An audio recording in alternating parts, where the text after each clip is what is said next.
ఓం నమో భగవతే వాసుదేవాయ. మాఘ మహాపురాణం 21వ అధ్యాయం.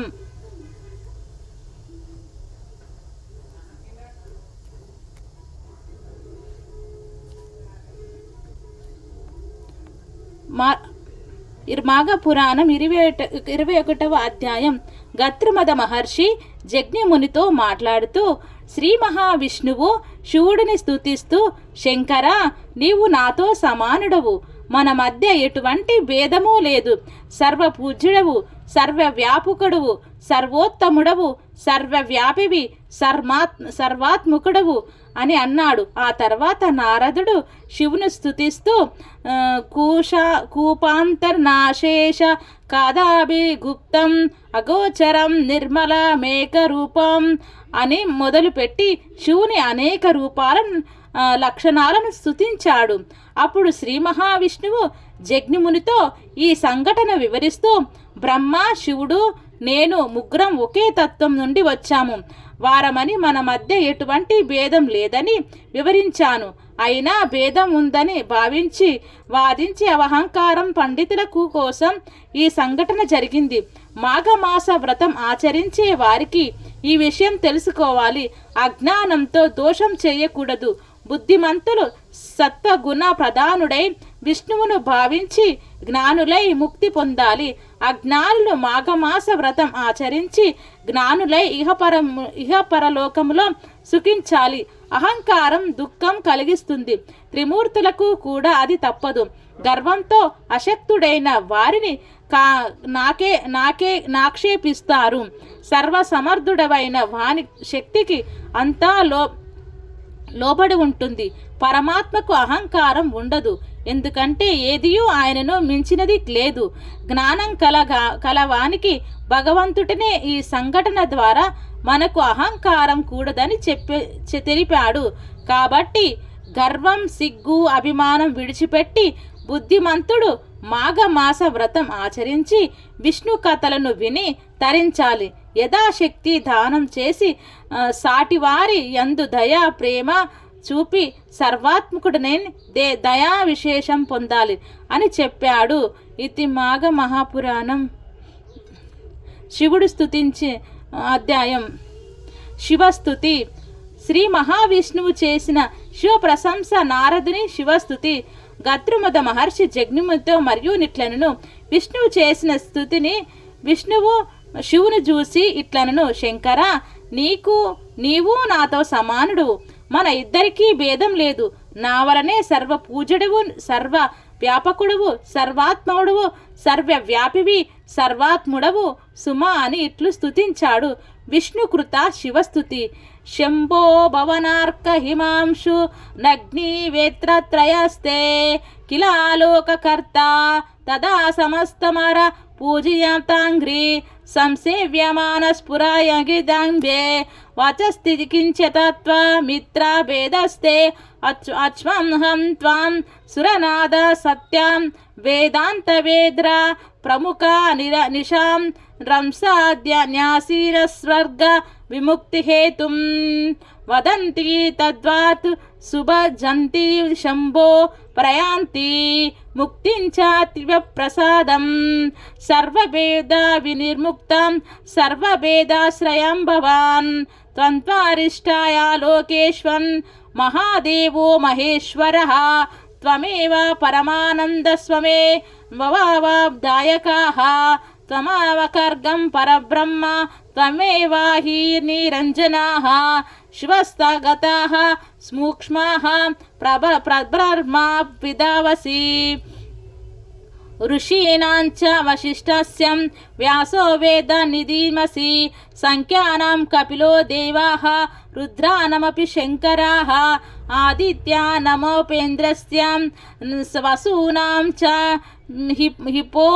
హిపోవకాః వేదానాం సామవేదస్య సావిత్రీ ఛందసామపి ఆధ్యాత్మ విద్యానాం గతీనాం పరమాగతి మాయుత్వం సర్వశక్తినయాం కాలకాలాయ తామసి ఓంకార సర్వగుహ్యానాం వర్ణానాం చ ద్విజోత్తమాః ఆశ్రమం చ గర్షస్వం ఈశ్వరాణం మహేశ్వరాः పుంసత్వమేకు పురుషాः సర్వభూత హృది స్థితాः సర్వేపానిషదం చైవ గుహ్యాపానిషదుచ్యతే కల్పానాం చ మహాకల్పాः యుగానాం చ కృతమేవ చ ఆదిత్యः సర్వమరాణాం వాచాం దేవి సరస్వతి రం లక్ష్మీక్షురుస్రూపాణం లక్ష్మీమియాని నమామిసి సూక్తానాం పురుష సూక్తం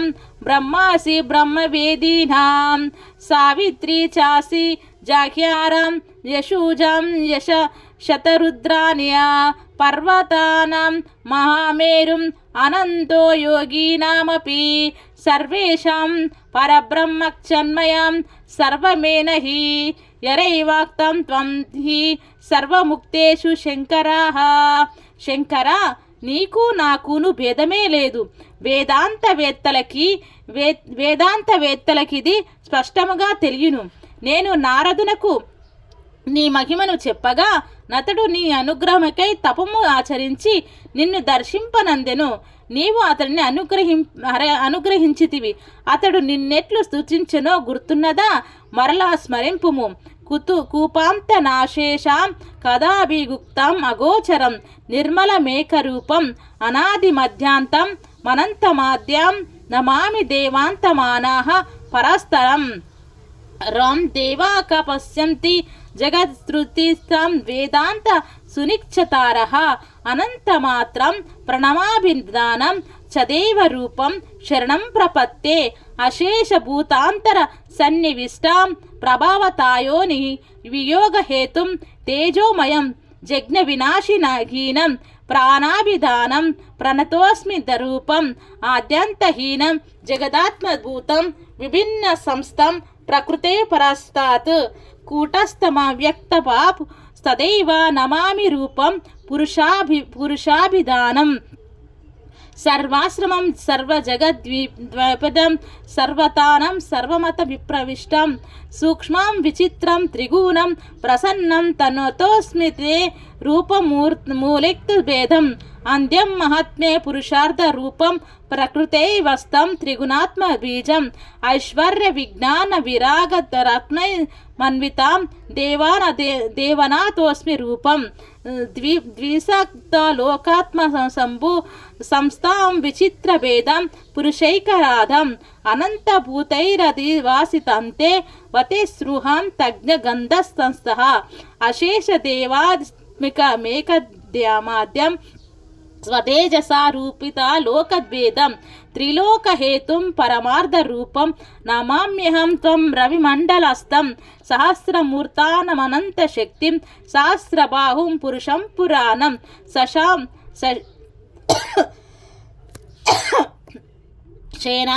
శేనామంత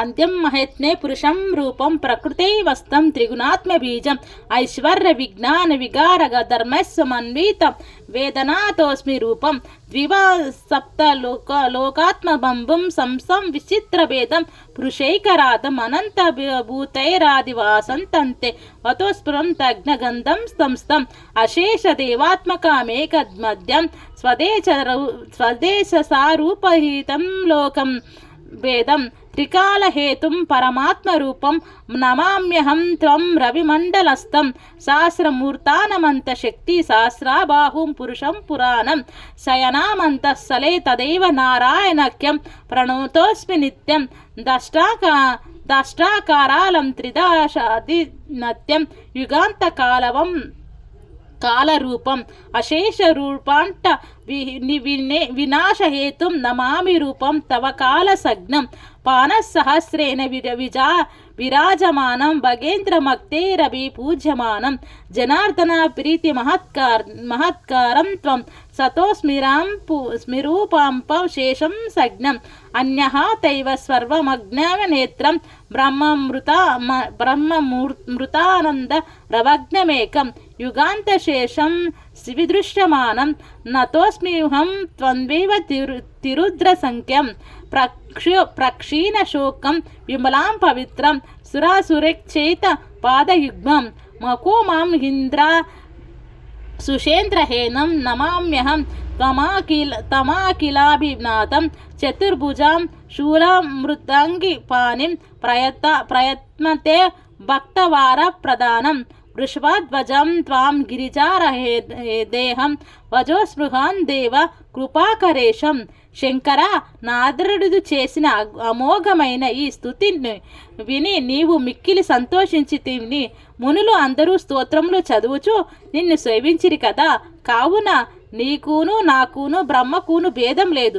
మనకు భేదములున్నదని తలుచు మూడులు నరకముల బడుదురు సుమా అని శ్రీమన్నారాయణుడు అంతర్ధానమునందను జజ్ఞముని విష్ణువు ఏ విధముగా రాజస్తమో గుణ భేదాలను వలన వివాదపడిన బ్రహ్మను శివుని శాంతపరిచి లోకమునకు వినయమును నీ విధముగా తెలిపెను. ప్రస్తుతం ముగ్గురికి భేదము లేకున్నను భేదమున్నది తలచి వాదించు అహంకార పండితుల కొరకు సంఘటన జరిగినది. మాఘమాస వ్రతం ఆచరించి వారి విషయమును తప్పక గ్రహింపవలెను. అజ్ఞానముచే నాలోభించు దోషములకు ఒడిగట్టి నరాదు. కావున బుద్ధిమంతులు సత్వగుణ ప్రధానుడై సర్వాత్మకుడైన విష్ణువునే భావించి జ్ఞానులై ముక్తి నందవలను. ఆ జ్ఞానులు మాఘమాస వ్రతం ఆచరించి జ్ఞానులై ఇహపరమునందు సుఖింపవలయును. సుమా, వృధా పదములు బుద్ధిహీనులకే గాని బుద్ధిమంతులకు కాదని తెలుపుటకే ఈ సంఘటన జరిగినది. లేనిచో సర్వాధీకులు సర్వాధారాలు సర్వోత్తములగు త్రిమూర్తులకు కలహమేమి ఎక్కువ తక్కువలేమి. మూర్ఖుడైనను భక్తితో మాఘమాస వ్రతం ఆచరించిన జ్ఞానియే సుఖించుడు. అహంకారము దుఃఖము కలిగించినవి అది త్రిమూర్తులు అంతటి వారికైనను తప్పదనే దీని భావము. గర్వమును అశక్తుడైన వాని నాక్షేపింతురు. సర్వసమృద్ధుడైన వానికేది అయినను వాని శక్తికి లోబడినదే. పరమాత్మకు అహంకారం ఎట్లుండును? ఉండదు. ఏదియును అయినను మించినది లేదు కదా. జ్ఞానము కలగాలనే భగవంతుడే ఇట్టి సంఘటన నేర్పరించి మన వంటి మూడులకు అహంకారం కూడదని తెలిపెను. కావున గర్వమును సిగ్గును అభిమానమును విడిచిపెట్టి బుద్ధిమంతుడు మాఘమాస వ్రతమును ఆచరించి విష్ణు కథలను విని తరించవలెను. యథాశక్తి దానములు ఆచరించి సాటి వారి యందు ప్రేమను చూపుచు సర్వాత్మకుని దయా విశేష నందనను అని గత్రిమద మహర్షి జజ్ఞమునికి మాఘమాస మహాత్మ్యమును బహన్మోహితంగా బోధించెను. ఇది మాఘ మహాపురాణం 21వ అధ్యాయం సంపూర్ణం.